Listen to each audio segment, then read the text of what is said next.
bénédiction de toute la Côte d'Ivoire. Que tous les... Ils voient de leurs propres yeux. Puis il est là, pana, devant nous comme ça, ils regardent ça comme ça, et puis ils regardent. C'est pas les pays, ils n'ont pas un village là-bas. Nous, on a un village là-bas, champion. Ouais, on se rappelle dans le temps. On prend partie des riz, on met dans le panier. Ado n'est un peu panique. Moi, je suis plus panique, Ado. Ado est un petit rebelle qui a pris en otage le peuple ivoirien. Rebelle, c'est pas moi, je l'ai dit, c'est mon cher frère et ami Zakaria Kodé qui l'a dit dans une vidéo. Il a dit que c'est Alassane Ouattara qui les a arrêtés et qui les a soutenus pour attaquer la Côte d'Ivoire. Pour soi-disant qu'il n'arrivait à porter. Et maintenant, il ne porte même plus pour voyager. Donc, je ne sais pas maintenant qui l'a empêché. On regarde. À Korogo, l'annonce de la candidature du président Alassane Ouattara a déclenché une véritable marée humaine. La famille, l'opposition ivoirienne dit qu'eux, ils ne vont pas reculer.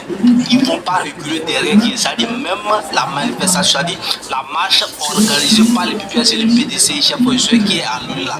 Il y a des opposants, c'est-à-dire les militants disent qu'ils vont marcher et que rien va se passer, chef Vous connaissez tout ce qui se passe à terme. Vous avez vu des manifestations, vous avez vu des mobilisations. Il y a ceux qui sont en train de se manifester pour soutenir la candidature, pour fêter la candidature du président Alassane Ouattara. Et il y a ceux qui sont en train de manifester les couleurs un peu partout et les rager actuellement pour montrer les adversités, les mécontentements contre cette candidature encore. Donc, chers frères et sœurs, tenez-vous bien, ça risque de dramatiser. Là, le président de l'homme va prendre la parole dans cette dernière heure, comme vous allez savoir, comme vous le savez très bien, comme on l'a annoncé. Donc, chers frères et sœurs, restez sereins, parce que cette fois-ci-là, c'est maintenant que les programmes vont débattre. Voilà, ça va commencer maintenant. L'opposition va commencer à montrer sa force. Et c'est là maintenant qu'on va juger les choses. Donc, chers frères et sœurs, est-ce que les îles, il y a encore histoire des îles qui reviennent? Restez jusqu'à la fin, on vient pour décortiquer. Nous rapportons à M. Sissoko qui était sur place pour vous. Korogo, place Alassane Ouattara. L'annonce de la candidature du président Alassane Ouattara à l'élection présidentielle d'octobre 2025 a embrasé les rues de Korogo, bastion du RHDP. Des milliers de partisans venus des 4 coins de la ville ont convergé vers la place Alassane Ouattara pour défiler jusqu'au siège local du parti en passant par le caveau de feu Amadou Koulibaly. C'est une célébration qui va commencer jusqu'à petit matin pour Alassane Ouattara. Par rapport à la nouvelle que le président a annoncé là, en tout cas ça nous fait plaisir. Nous on veut la paix à Côte d'Ivoire. Jeunes, femmes, cadres, militants ont exprimé leur soutien pour cette nouvelle mandature dans une ambiance survoltée, rythmée par des klaxons et slogans.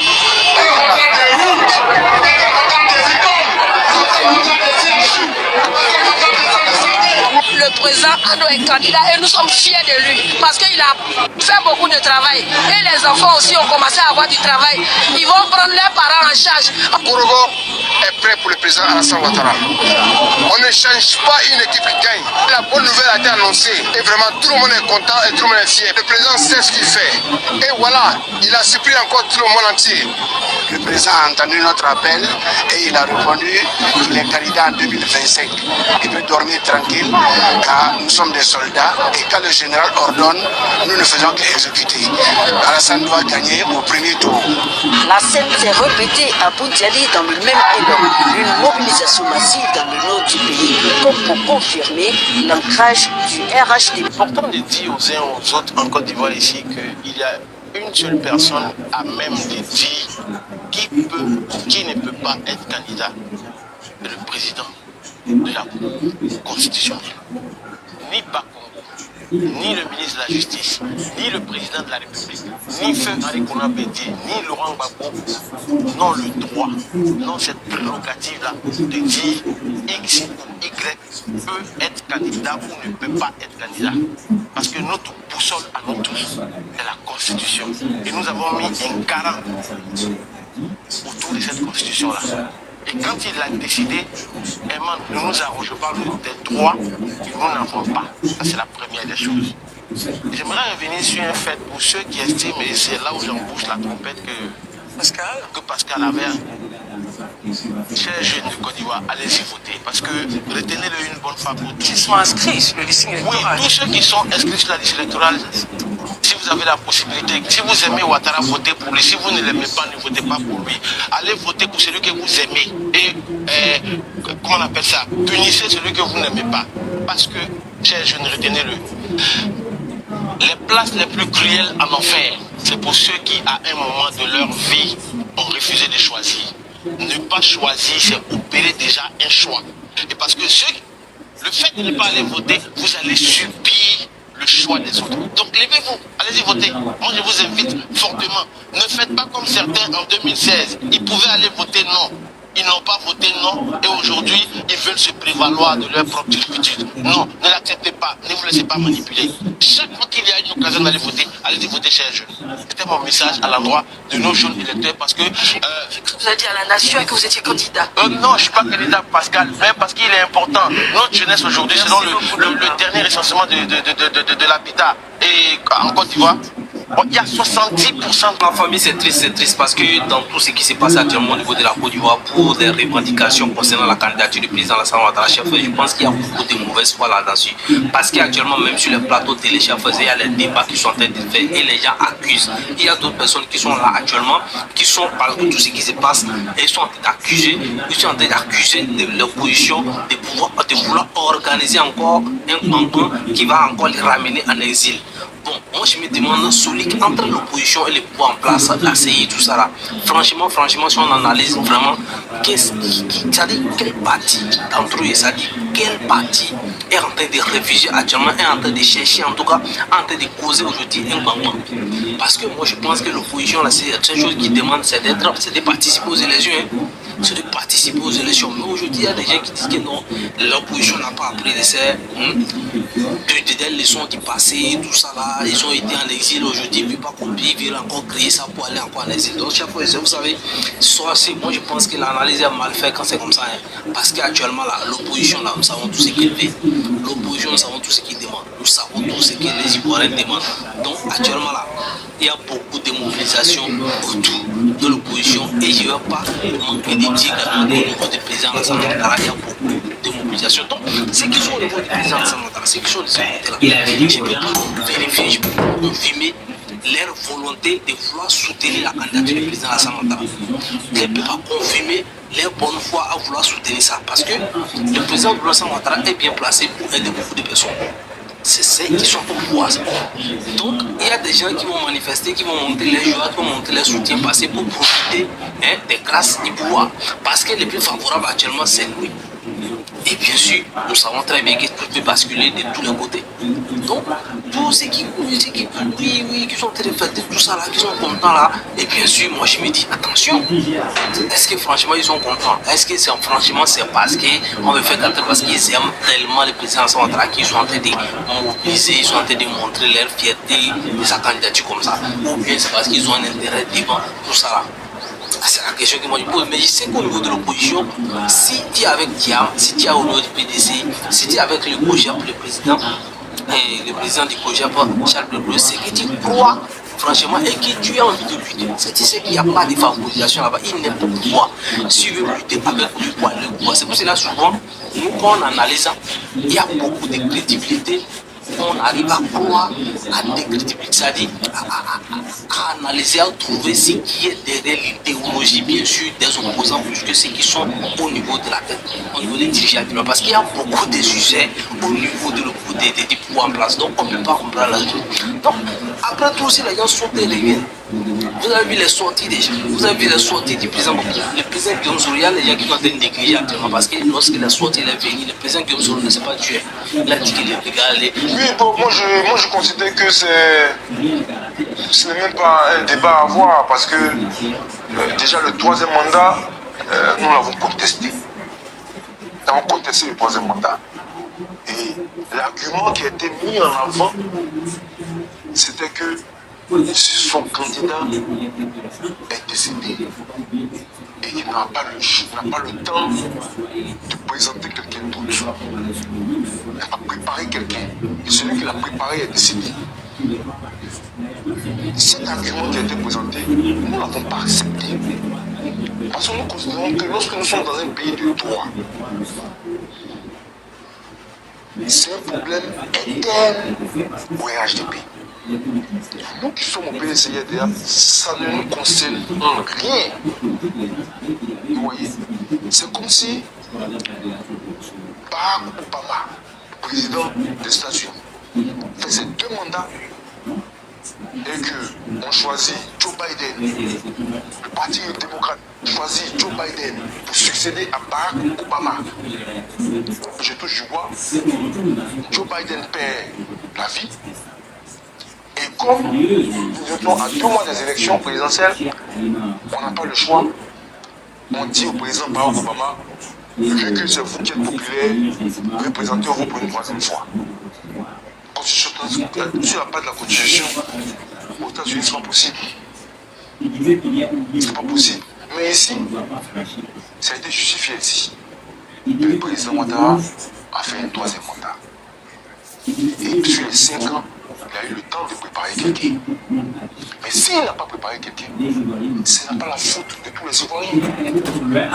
C'est pas la faute de tous les Ivoiriens. C'est pourquoi nous considérons que le 4e mandat n'a pas lieu d'être. J'avais parié avec des amis que le président Ouattara ne serait pas candidat. Parce que rien ne peut et ne pouvait justifier une telle candidature. Et donc c'est une désagréable surprise qui m'amène à dire que le président a choisi de ne pas faire preuve de sagesse et de sortir du jeu politique par la petite porte. Le président Ouattara avait transformé le pays en royaume. C'est-à-dire qu'il reste toujours à la tête du pays. Et vous savez que depuis le début, il est en exil, c'est parce qu'il ne veut pas.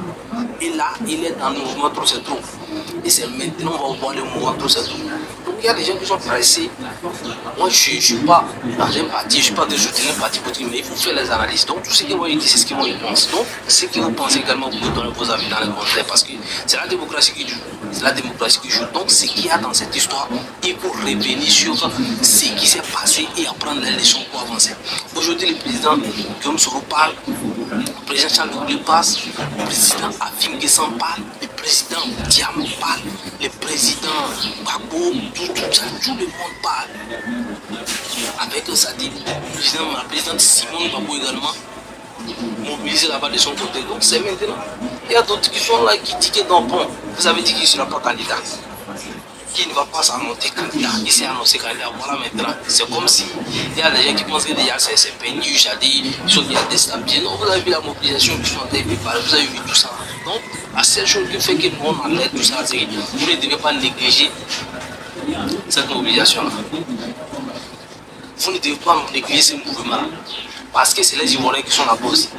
Et même ceux qui sont au niveau de l'armée ou la force armée du pays où tout le monde compte tout ça, il y a des gens qui font partie de la famille des opposants qui sont dedans.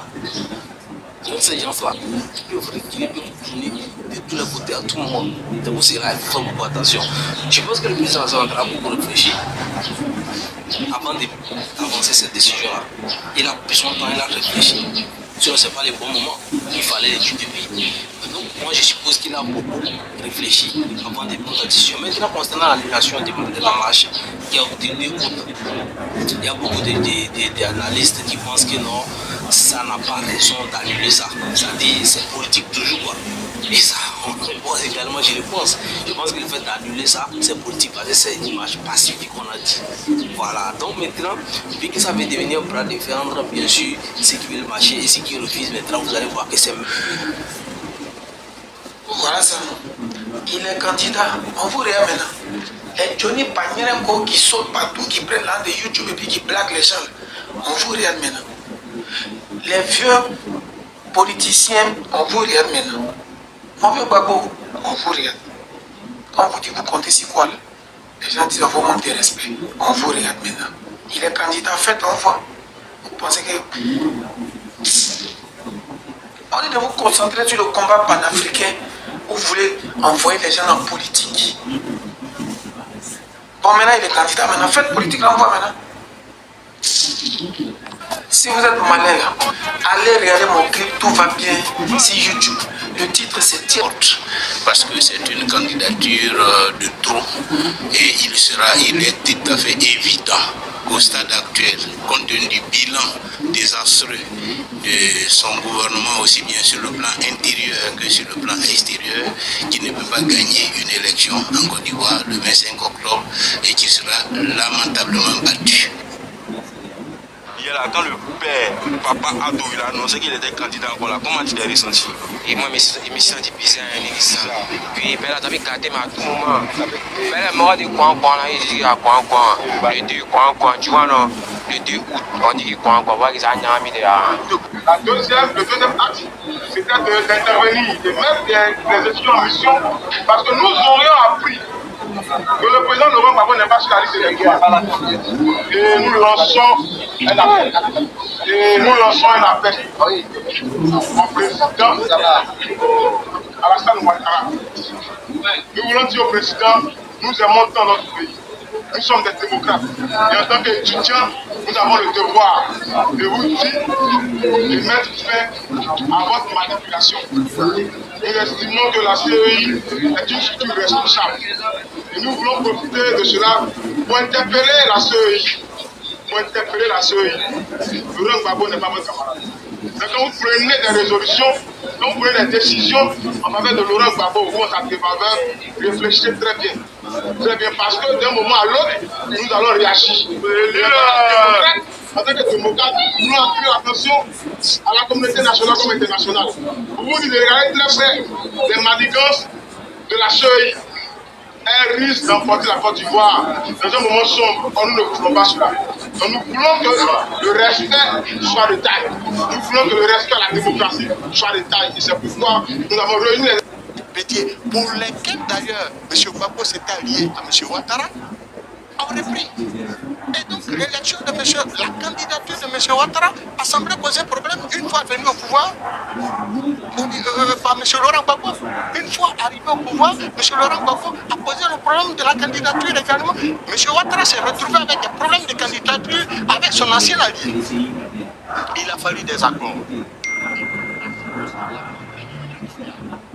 Sous l'impulsion de M. Thabo Mbeki, alors président de l'Afrique du Sud. Maintenant, ça va être un moment. Peut-être si les autres régions n'ont pas accepté, et les autres régions n'ont pas accepté de reculer, et c'est là que les problèmes vont commencer. Or, ce n'est même pas encore le moment. Et tout ce que les Ivoiriens demandent depuis, c'est la paix. C'est la paix surtout. Il faut la sécurité pour avancer. Ils ne veulent pas encore un moment pour dire qu'ils vont fuir tout ça. Donc, parce qu'il y a beaucoup de personnes qui se posent la question, est-ce qu'on doit rester ou bien on doit partir? Donc, s'il y a beaucoup qui attendent seulement l'octobre pour partir. On ça peut dégénérer avant octobre même. C'est ce que je pense, chaque fois, ça peut, c'est possible. Donc chaque fois, je reste serein. Je pense que le président Alassane Ouattara a le pouvoir de régulariser les choses en ce moment. Et c'est un risque pour lui, parce que s'il régularise, il arrive à mettre les autres sur la candidat. Les autres sur la liste de trois, chaque fois, lui-même risque de ne pas gagner. C'est un risque très clair.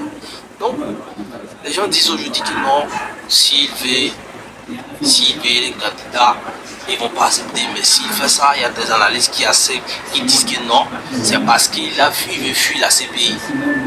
Voilà. Ça dit, vous savez, aujourd'hui, le président Laurent Gbagbo a déjà été au niveau de la CPI, il est revenu avec tout ce qu'il avait suivi là-bas. Maintenant, il y a des personnes qui se sont tiraillées. Maintenant, il y a des gens qui sont tombés. On dit l'autre n'a pas fait tomber les gens là, mais qui a fait les autres côtés. Donc on va devoir poser la question à l'autre aussi. Imagine s'il quitte le pouvoir, il devient comme le président Macky Sall aujourd'hui. Vous savez, on peut lui poser toutes les questions possibles. Toutes les questions possibles. Chaque fois, je sais, au niveau du Congo, un ministre actuellement, un ministre de la justice au pouvoir, on est en train de poser les questions. La justice est en train de poser les questions, la justice du pays, ça. Un premier ministre en fonction au niveau du Sénégal, là je suis en train de lui poser les questions. Donc imaginez un président qui n'est plus en fonction. Est-ce qu'on va pas lui poser les questions? Ça, moi je pense que ça aussi, il y a ça aussi dedans. Donc franchement, l'enjeu c'est beaucoup. Donc il faut ça, mais il faut que ces leaders-là mettent souvent la vie, la sécurité, l'intérêt, il faut rien devant tout ce qui peut leur arriver. Donc c'est ça. Donc chaque fois, il y a d'autres également qui estiment que non, l'opposition aussi doit cesser, doit rester tranquille, comme ça, doit laisser tomber tout ça là. Mais je pense que c'est mal analysé. Parce que l'opposition même pense que c'est qu'ils sont en train de faire, ils sont en train de faire ça pour le peuple. Voilà, ils sont en train de faire ça pour le peuple. Donc le pouvoir en place aussi pense qu'il est en train de faire ça pour le peuple. Donc chaque fois, donc laisser tout le monde aller. Moi je pense qu'il faut laisser tout le monde aller pour aller conquérir, pour pouvoir trouver une bonne solution même.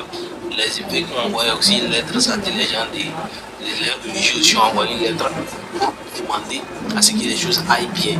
Ils ont été clairs dans leur propos également. Donc chaque fois, je pense que là-bas, les santé que les choses aillent bien.